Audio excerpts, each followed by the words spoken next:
My name is Sachin Sinha, and today we are going to have a very interesting discussion with an interesting personality, I would say. As we all know that our country, India, is shining, and so is its economy. And the manufacturing sector is one of the main contributors behind the success of India's economy. And when we talk about manufacturing sector, we cannot forget about the automotive manufacturing, because automotive manufacturing contributes to close to 7% of India's GDP. And if we talk about the manufacturing output of the country, it contributes to close to 50%. So it's a large subject to be discussed. And in such a growing setting, when we see the technology is moving so fast at a good pace, there is an organization called ASDC, which is Automotive Skill Development Council, which is in place and which works in close coordination with bodies like Automotive Component Manufacturers Association, SIAM, Society of Indian Automobile Manufacturers, and FADA, Federation of Automobile Dealers Association. And today I have a very interesting personality sitting with me. His name is Mr. Arindam Lahiri, and he is heading ASDC. He sits in Delhi, and he is currently the Chief Executive Officer of the organization. So, Mr. Lahiri, thank you so much for giving us time for this discussion. Thank you. And I welcome you to be a part of our discussion today. When I was actually trying to put the points on paper that what will I discuss with you today, there were a lot of points, and I am sure that in a single discussion we cannot cover these all points. It's a big subject, and lot of people really look forward to good insights and information for themselves, to grow in the system, with the system. Let us start with talking about the industry first, automotive industry. Based on your experience, because I mean, you have been into academia also, you have been into industry also. So how do you see the industry growing? I mean, is it first of all, is it going in the right direction? Because we see the technological advancements. Yes, it is good for the humankind, but then we also say that if the technology starts dominating human being, then probably that will not be a good sign for the human being and the society. So how do you see the industry going? Is it going in the right direction? I think yes, but you have to probably share your experience on this. And uh, I mean, at the outset, you can also tell us how the organization, Automotive Skill Development Council, is syncing with with this development. And probably after this, we can talk about the other points. So Sure. Thanks, Sachin, for having me here today. And, automobile is one of the most exciting industries to be in. As a child, I have always had a dream to work with the automotive industry. And the reason it attracted me is because you have multiple technologies in one place, which is automotive industry. Today, I think with the growth of the industry and the kind of technological interventions we are having in this country, this is also probably the most global industry we have here in India. We have every single global brand here present. Every single brand which wants to become global considers India as an important market to be present in. We have a very large growing domestic market. We also have a very important contribution to the global markets through our exports, whether it is in terms of finished vehicles or component industry, components that we manufacture. There are large component manufacturing units here in India, which have got multiple plants in India. But at the same time, they also operate in multiple countries today, wherever there is automotive manufacturing. And the other industries which are into light engineering or even sometimes some of the heavy engineering industries, what I've seen is that many of them actually look forward to the automotive industry in terms of learning from the best practices in the industry. Whether it is about, digitalization of the manufacturing process, or we talking about uh, productivity, efficiency, quality processes. All of these are very, very, I would say, very rigorous processes here in the automotive industry and also in India. And as you know, that we are already one of the leading markets or leading in economies in the world in terms of automotive industry. The third highest in the overall global pecking order, In various segments, we are either number 1 or 2 or 3 or 4 kind of numbers. So, and we have all the latest innovations happening here in India. One of our OEMs have actually launched a CNG powered two-wheeler for the first time in the world. So many such things are happening in India. One of our new startup companies is actually working on the world's first freight two-wheeler. Okay, these are very, relevant innovations in the way the economies work in today's context. In terms of standardization, in terms of safety standards, emission standards, we pretty much at the global level today. And in some cases, we are ahead of the other global markets, actually. So, which is why I'm saying that we are an industry which is one of the most happening and most exciting industry. And people who work in this industry are at the forefront of technology in today's context. Great, sir. Thank you so much. I think there are very valid points. And, personally, I have also experienced in industry that the manufacturing systems and settings we have with the Indian manufacturers right now are nothing less than the global competitiveness, right? Because, whether you talk about the machine parts or you talk about the fabrication units, the kind of machinery and equipment people have today in India are able to actually, provide a solution to any good or, the best of the best companies in the world. Right. There is a point in my mind which is called automation. I mean, nowadays we see that a lot of companies want to move towards automation because when the people are working on the machines or equipment, there are loopholes. You always cannot have the complete monitoring systems in place. So people want that okay, the machines or equipment should be automated, so that just to take an example, if an owner of a manufacturing unit is probably sitting in some other country, so he should have a clear dashboard. Okay, what's going on in my factory, and then automation is something which can provide him this particular value. And when we talk about automation, then there is a very layman kind of a thinking that the automation goes up and the manpower requirement goes down, right? So how do you relate these two things? Because automation cannot stop. I mean, to provide effectiveness and high productivity to the manufacturing setting, we need automation. But then at the same time, are we also discussing or thinking about the manpower, which is also a very integrated part of the system? So how do you see these two things merging with each other, in going forward? It's a it's a very valid question, and it's something that probably we face all the time in terms of our discussions. And I'll just go back to one example to help explain the condition or the situation. You know, I grew up in the 1980s when there was this massive, um, activism, I would say, in terms of computerization in banking system. So public sector bank employees were dead against computerization of banking systems. And they were used to, and I come from a city which is, very active in terms of activism, which is Kolkata. So we've always grown up as child seeing those, uh, you know, uh, very active, uh, I would say, uh, people giving a view that this computerization in banking system will eat away all our jobs, and therefore we will not be left with any of our livelihoods. Uh, Cut from there to 2020s, where India is highest in terms of financial transactions through the digital payment systems, correct, UPI, in the world, in terms of both the number of transactions and the value of those transactions.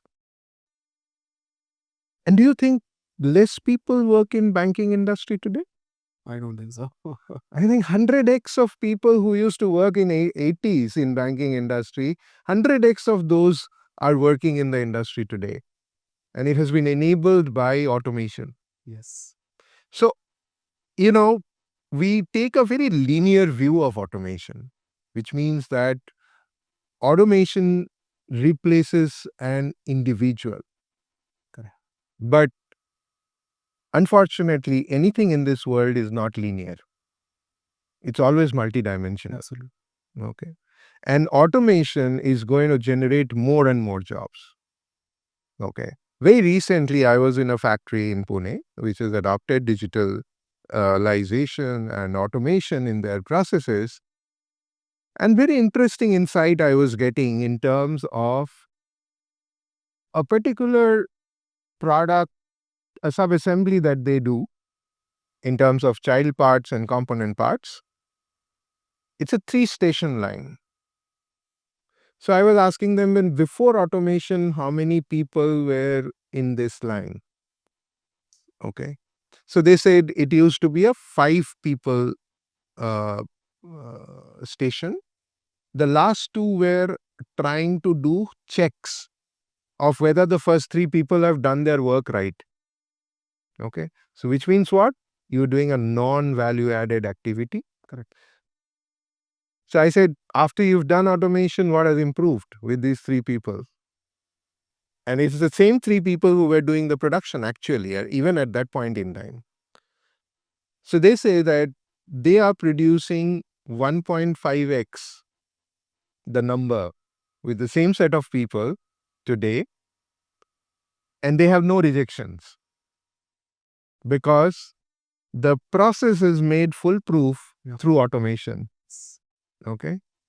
And also the traceability of the whole production process is improved because every center, every station has multiple cameras which are taking pictures of all the components going in, all the components getting fitted in, and those are available digitally to the customers also. Now, so I said, what happened to those 2 people? He said, okay, we had only 1 line of 3 people today, but since our quality has improved significantly, today we have 5 lines of those.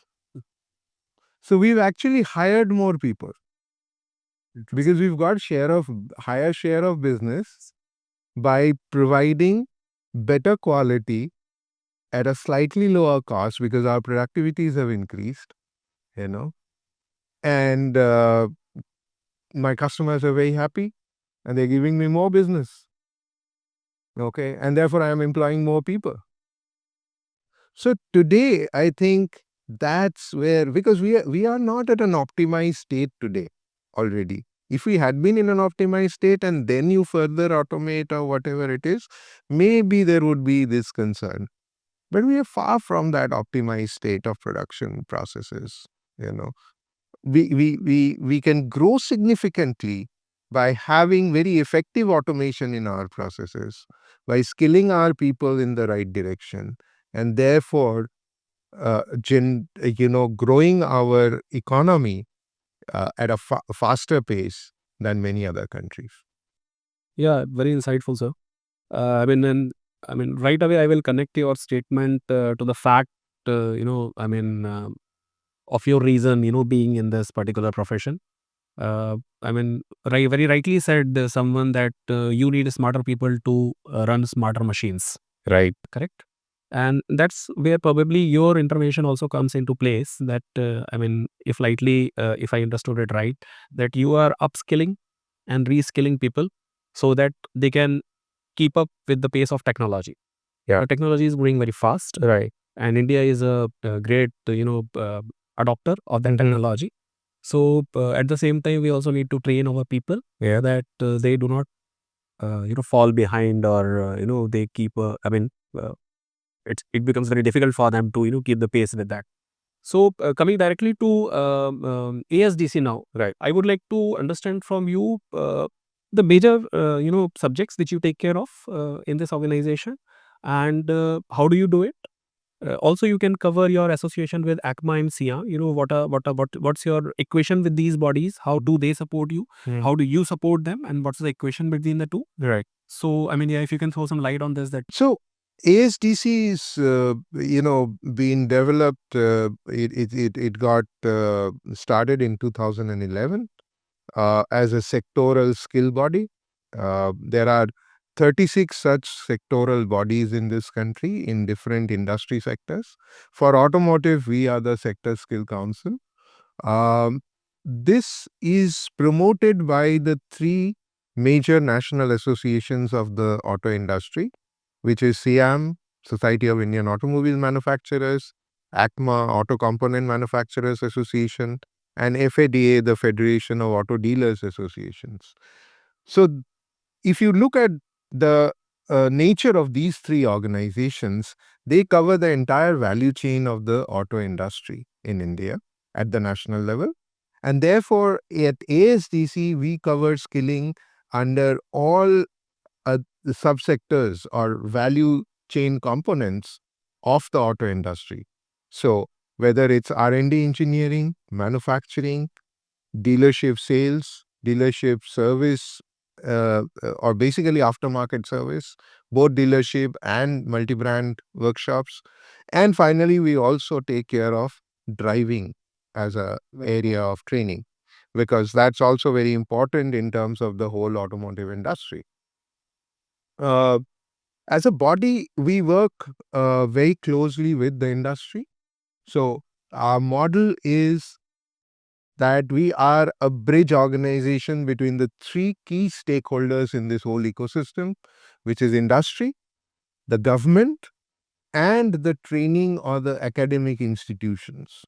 So all these three, what we do as an organization is to connect and align them in terms of providing the right programs to the learners, the right opportunities to the learners, the right connects to the industry, right access to various governments, programs, schemes, etc., and enable the academic institutions to deliver these programs through an affiliation with ASDC, training of trainers, training of examiners or assessors, the curriculum and the content, the assessment and certification of the student, the support for placement of the students for the industry. So, the entire value chain of skilling within the sector is what ASDC is entrusted with. We don't do any training ourselves. We work with partners from academic institutions, from industry, and from governments, both state and central government institutions, to ensure that we have the right delivery of these skilling programs. And as you mentioned, reskilling and upskilling. So the model that we are looking at is what we call as a RUN, RUN. R, reskilling, U, upskilling, and N, new skilling. Very true. So we need to get people to be reskilled, to be upskilled, and fresh people to be skilled in new areas so that they can contribute to the industry. Maybe you talked about government. I would like to understand from you, when we talk about government, so how does it go for you? I mean, so government designs something and you follow it and transfer it to the industry, or you are an influencer in the policies which government is making for the automotive industry. So I mean, it's like, I mean, you are kind of a bridge between the government and the industry, or how does it go goes actually? Yeah, so we are a bridge, but we are, so are Siam, ACMA, and FADA. So our role is limited to the skilling policies and requirements. Okay, so we look at providing the sharing the thoughts that the industry has, the models that the industry has to the government to be looked at in terms of the newer policies or changes in the policies, etc. On the other side, whatever government policies, guidelines, directions, priorities that the government comes up with, our job is to communicate that same and make the industry understand the necessity of aligning with it. So one example I would like to give here is that the whole apprenticeship system in India. While the Apprenticeship Act has been a very old act in India, but it needed to undergo a lot of changes, which it happened for starting 2016 up to 2019, and subsequently there have been multiple amendments to that act.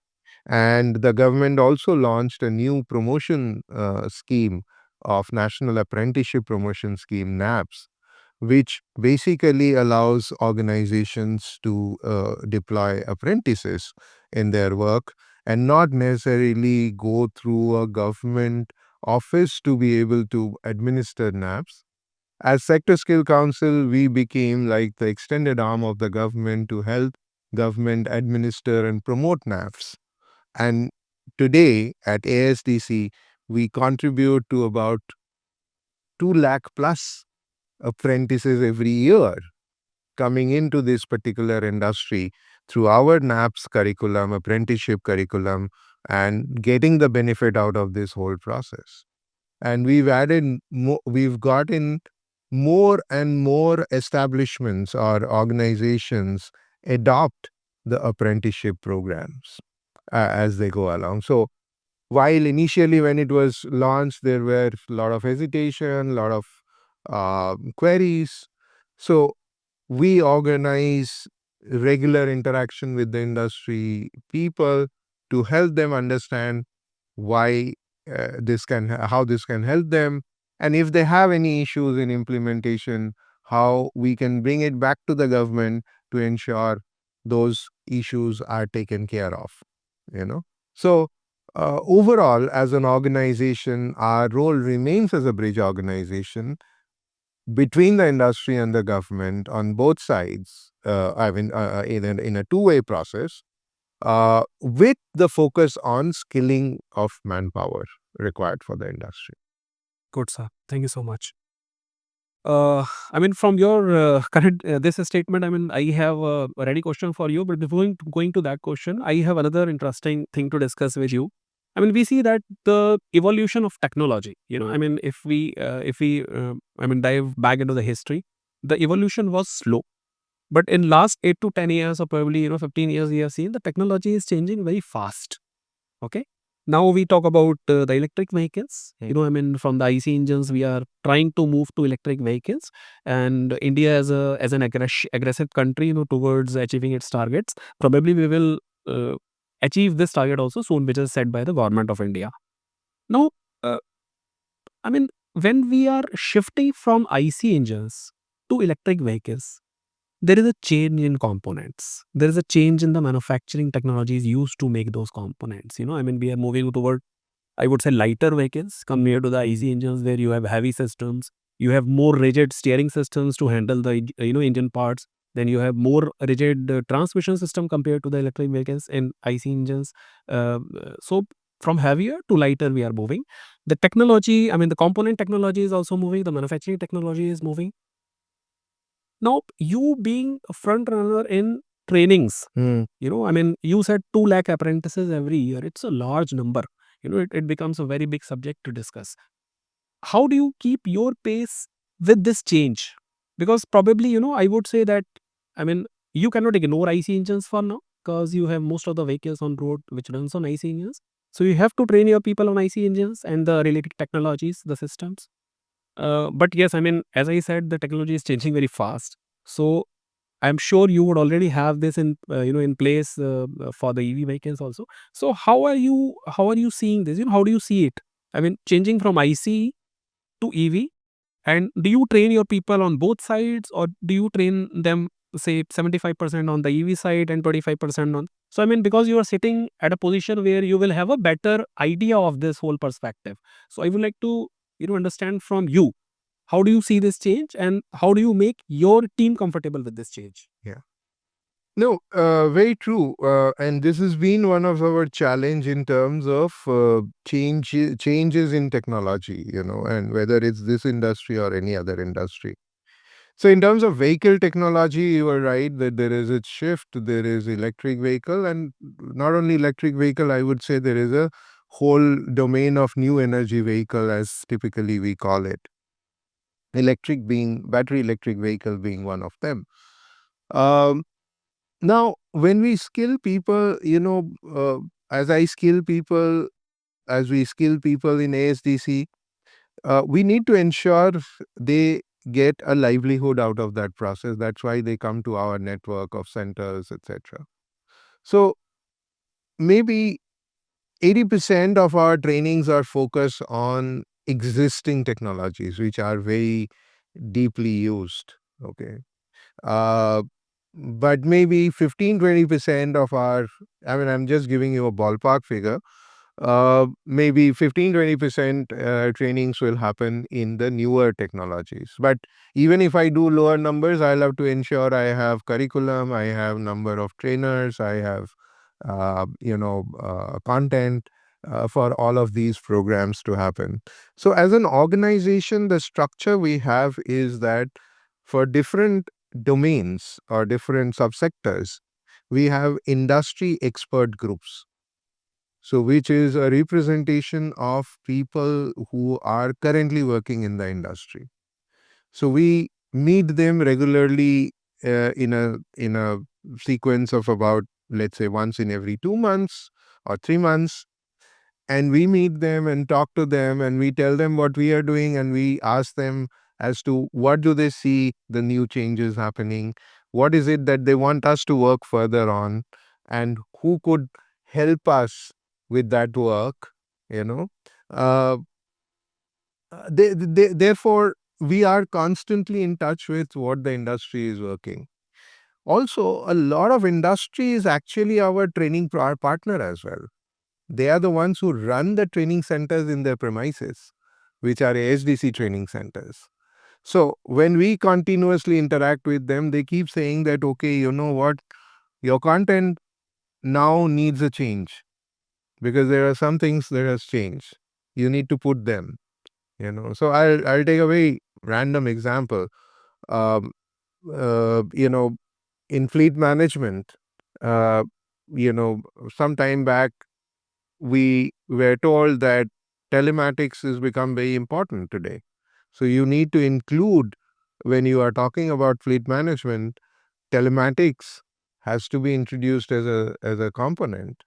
Similarly, EV. So all our courses in driving and sales, for example, we don't have dedicated courses for EVs. You are not a salesperson dedicated to EV or a driver dedicated to EV. You would always do both. So functionally, you know how to drive or how to sell.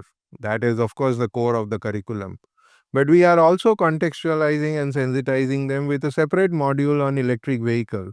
What this technology is, what is it, how is it different from existing IC engine vehicles or gas-based vehicles? What are some of those differences in features, etc.? So it's important for us to constantly keep changing. All our curriculum is also approved through the government system, through our regulator NCVT, National Council for Vocational Education and Training. And all of our courses have a shelf life of maximum 3 years.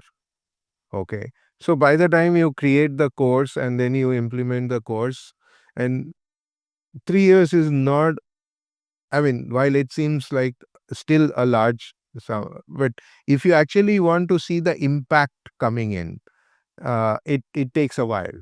So we created our first EV courses, I remember, were in 2019-20. We didn't have much taker of those courses at that point in time because adoption was slow. But post-COVID, our adoption of EV in the marketplace grew at a rapid pace. So has our training.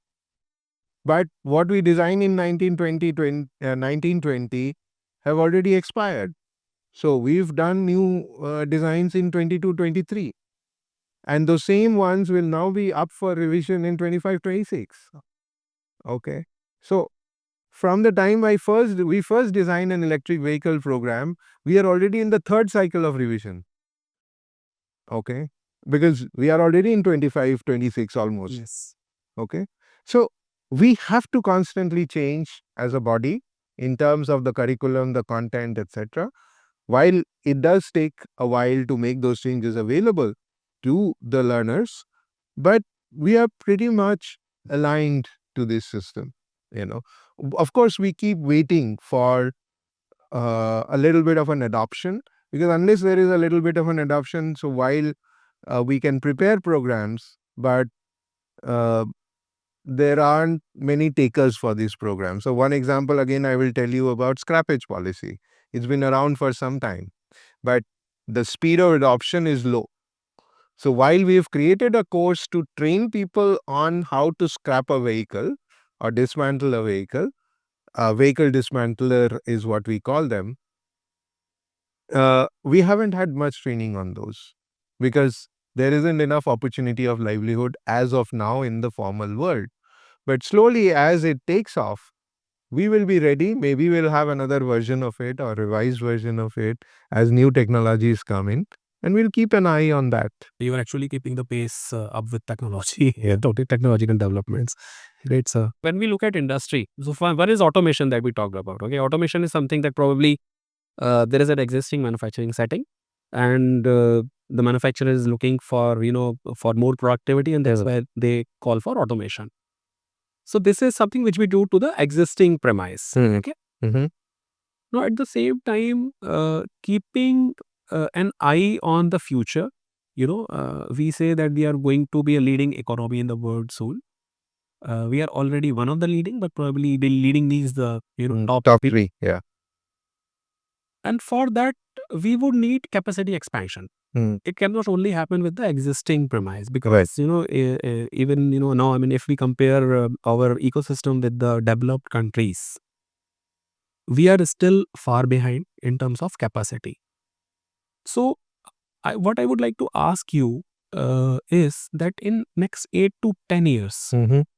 what kind of capacity expansion do you see in the country? Do you see more of the foreign direct investment coming in, or do you see more of the Indian companies? I mean, you mentioned about startups, so you see more Indian companies coming up for component or vehicle manufacturing? Because I mean, a few days back, I was actually reading a report, and in that report, I could see there are more than 500 companies in India now who claim to be the OEMs of two wheelers. Mhm. They might not be producing it 100% in India, but probably they get the components from other countries and assemble it here, and then they have a brand now. So it's going to be a big industry in that way. Right. Probably in time to come, they would also start manufacturing in India if the manufacturing system and the government policies support them. Yeah. So in next 8 to 10 years, how do you see this capacity expansion happening? Would it be more on the component side? Would it be more on the OEM side? And also you can add whether it will be more foreign investment or more startup driven from India. So if you can throw some light on this, probably this is going to be very insightful for the audience. Yeah, very interesting question, and it's not a very easy answer in that, because you're talking about what's going to happen next 8 to 10 years. But having seen the direction in which we've been moving, and your example of 500 plus OEMs in terms of two wheelers, etc., I think there is a manufacturing life cycle kind of a thing which is prevalent everywhere across the globe, wherever countries have moved significantly to manufacturing driven economies. And you typically start with the lowest hanging fruit, which is assembly, you know. So you start with the assembly and you don't start with the component production first.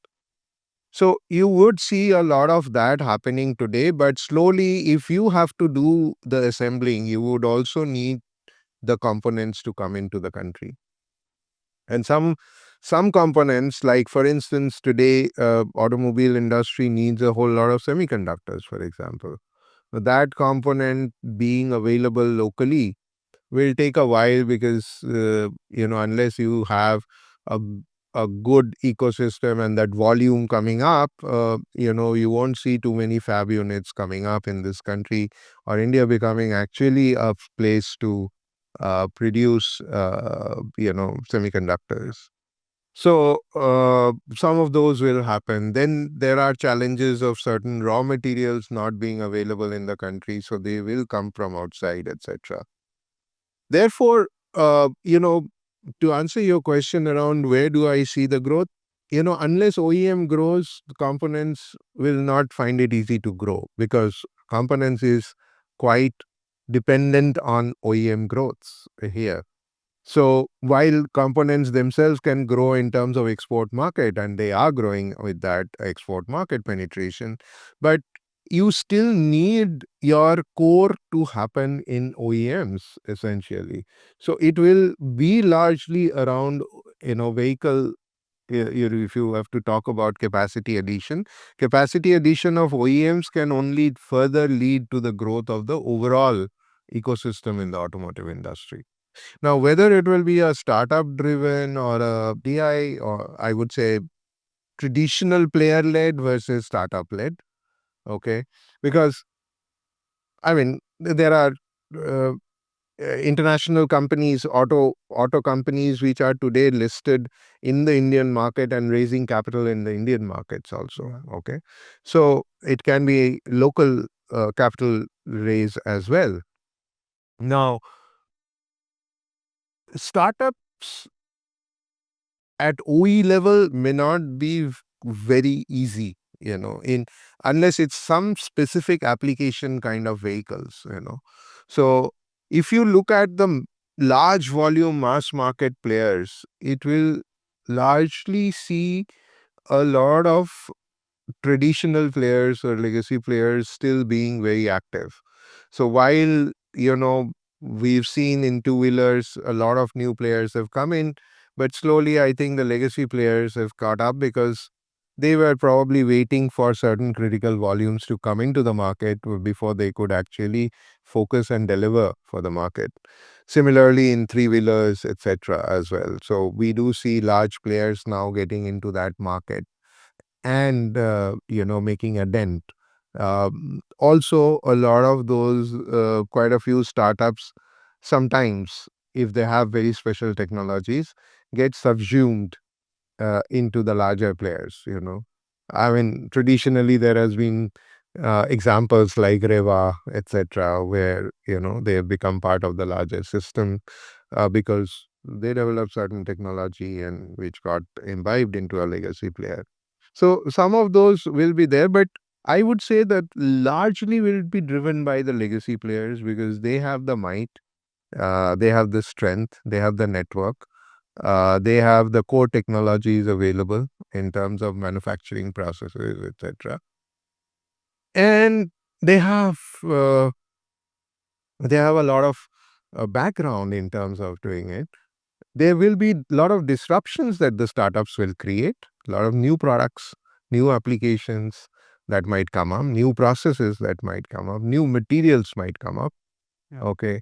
I know there are players who are working on sustainable materials, for example, which maybe the current OEMs, legacy OEMs may not be experimenting so much. Maybe only a few are doing it because of their costs and challenges of mass production and all that. But once they hit a certain critical mass level, I'm sure OEMs will adopt those and, incorporate those as part of their systems, if they see a value of that, those kind of things. So I feel very strongly that startups will play a very important role, but the larger growth of the markets are likely to come from the established players in the market and the investments that they do in this market. And a lot of existing players are adding their capacities, new capacities in India. Some of them will be for the domestic market, some of them will be for the export markets as well. So I do see that if India has to grow to the topmost kind of a position, they will have to look at not only growth in domestic market, but also subsequently a significant growth in the export market in the automobile sector as well. I would like to just understand your take on this. We are moving from the traditional steel, stainless steel, aluminum, cast iron to materials like this, which are rare in nature, difficult to develop, and also difficult to machine. I would say, in time to come, it's not easy to machine them compared to the normal steels and stainless steels. So, what's your take in the change of materials? Is it going to be a big subject in future? Or is it going to be just, maybe 10-20% of lighter subject in the future? So my sense is if you go back on history, and we can only look back at history to kind of say what can be in store for future. So When plastics happened, nobody thought that plastics will become such a such a deep impact into our lives that we every one of us will be, and some of us cannot even think of, if there was no plastic at that point in time, how would you have done this thing, you know. But yes, we used to do things, or maybe we never used to do such things if plastic wasn't there. There was no need for having bottled water at that point in time, so we didn't need a plastic bottle. Okay. Now, in future also, I think material evolution has always been driven by uh, two things, especially in the context of automotive industry, is their the nature of their availability. If they are available in abundance, then obviously it makes more sense to incorporate it in various applications. And the second is, of course, whether there is a cost economics in terms of doing that, in terms of the cost of the material, the processing of it, the life of it, etc., etc. So, given, of course, performance has to be equivalent. I wouldn't say equal, but equivalent somewhere. But other than that, these are important considerations. So, if there is a magic material like plastic that can come tomorrow, which is lightweight, which is easier more to form into new shapes, which is easily available, which is less cost, gives a longer life. Who knows? We might just shift there. I mean, today a lot of people cannot even imagine that vehicles used to have wooden components. But vehicles used to have wooden components. There were suppliers of wooden components. Okay. I remember that we have been using, when I started my career, we used to work very closely with some of the jute product companies for some of our applications. So jute was being used in cars also, vehicles also. So, I mean, all different kinds, as you said, carbon fiber I mean, friction materials, for example, brakes. Brakes used to have asbestos as braking material. Then there was a move to non-asbestos. There were new friction material compositions. Today there are lots of newer ways of braking that is there. How you use the braking material. Lots of material science goes into it effectively. So many of these areas will have a lot of material science coming in, and they will play an important role. But which material will be a winner? Difficult to say at this point in time. We've already seen a lot of plastics coming in, a lot of aluminum coming in, etc. Each has its own limitations, but they have found some applications, and it will continue to happen like that. Yeah, I also think the same, sir. I mean, material science is a subject which is ever evolving. And once first we develop the material, and then we get to know the new sense of that material. Yeah. Applications, and then probably the new senses. Yeah. For an example, plastic. So yeah, it's ever evolving, and it's good. For the human, human being, that we always have an eye on. Now probably now the organizations like you, when you are developing some materials, you will always have an eye on how it will be scrapped after use. Yeah, It is a good thing which has started. yeah, we may not do that in this organization, but every organization who works on new material today has a new parameter to talk about, which is sustainability part of it. Because this has become a very important element of the whole thing. Correct, correct, correct. Good, sir. And sir, while going through your website, if I may ask you, I got to see a very interesting thing called BYD EV Innovatathon. Mm-hmm.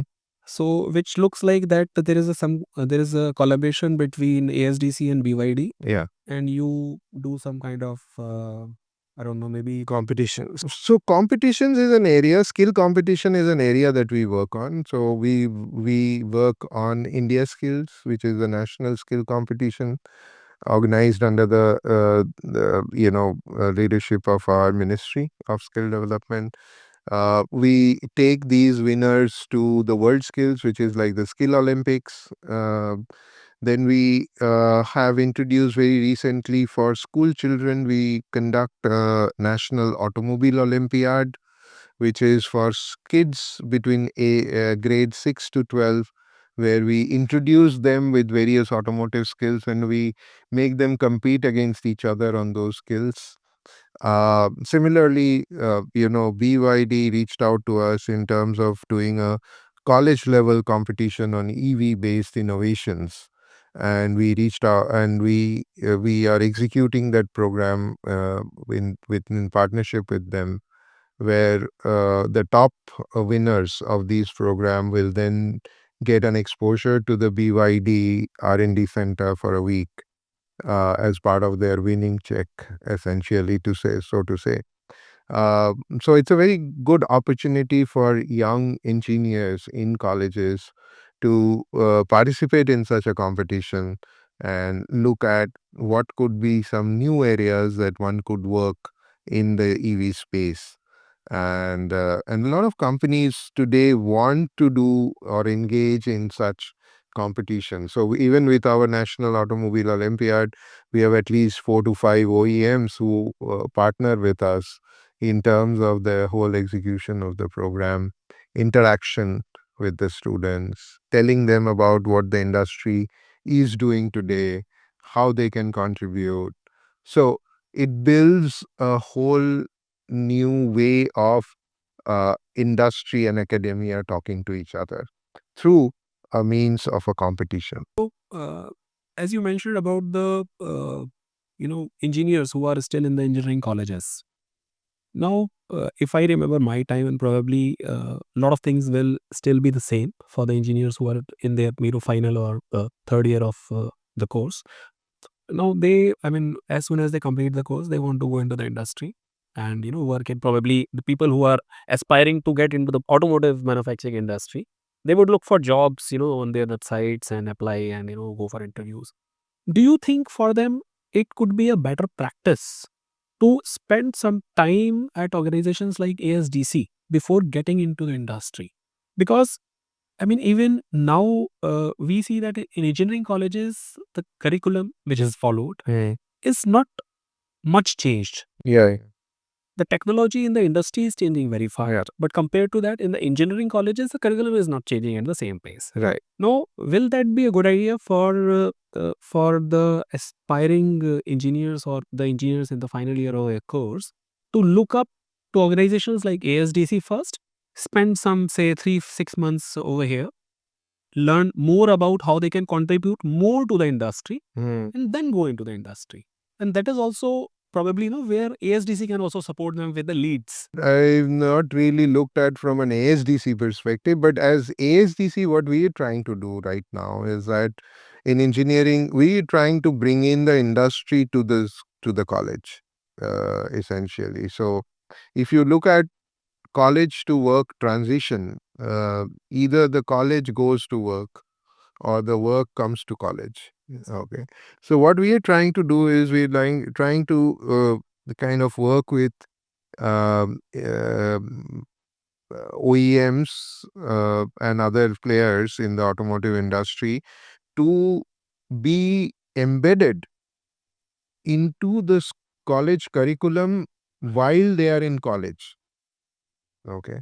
So, for example, with an OEM who has mobile training centers, we take help of their mobile training centers. We take their mobile training center and their trainers, the industry trainers, to the college, camp at the college for 2 to 3 days, and get the current college students trained on current technologies that the industry is using.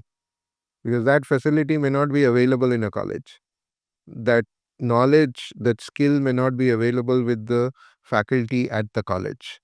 But somebody who is in the industry, who is working day in and day out with the current technology, is actually reaching to the college, and at the doorstep of the college, they are making them available. Similarly, we are doing another program with a OEM, where this OEM is actually setting up infrastructure in colleges as specialized centers, And we're working with multiple OEMs on that kind of a model, where they're setting up these specialized training centers. They're giving the training of trainers to the college people. And while they are in the college or just finished college, they do these programs. And at the end of the program, or towards the end of the program, they also get an exposure into the workplace, where they get connected for an on the job training, for example, okay, or an internship kind of a thing, short internship. And this is kind of a lookup phase for both the candidate as well as the employer, who can evaluate each other, and if they happen to like each other, maybe they can work together. So our interest is in terms of providing curriculum which is industry led inside the colleges, and also the college students being taken to the industry as part of their real internship or on the job training, through which they actually get to understand the environment much better, even if before they decide to work in one of those companies. So we again are working as a bridge organization between the industry and the academia to connect them in terms of their work. And that's what our focus is. What I see is that if the colleges, I mean, more and more colleges get in touch with you, Yeah. they kind of call you to Yeah. their premise and understand from you how this bridge can I make between the industry and the academia. So that is going to further fuel the manufacturing. Yeah, we may be very actively working with maybe 50, 60, 70 colleges, Yeah. but it can be hundreds and it can be Yeah. thousands. Correct. Okay. So, yes, the journey has just got started, Yeah. but hopefully we see more acceptance by colleges to these kind of approaches and programs, and they are more than willing to lend their support to implementation of such programs. And at the same time, we also see lot more interest on the industry side to having understood that there is a challenge of getting the right kind of a talent. Their interest or their focus in terms of getting engaged with colleges is reasonably high now. So I think we are somehow coming towards the end of the discussion, because I have a lot of points, but Yeah.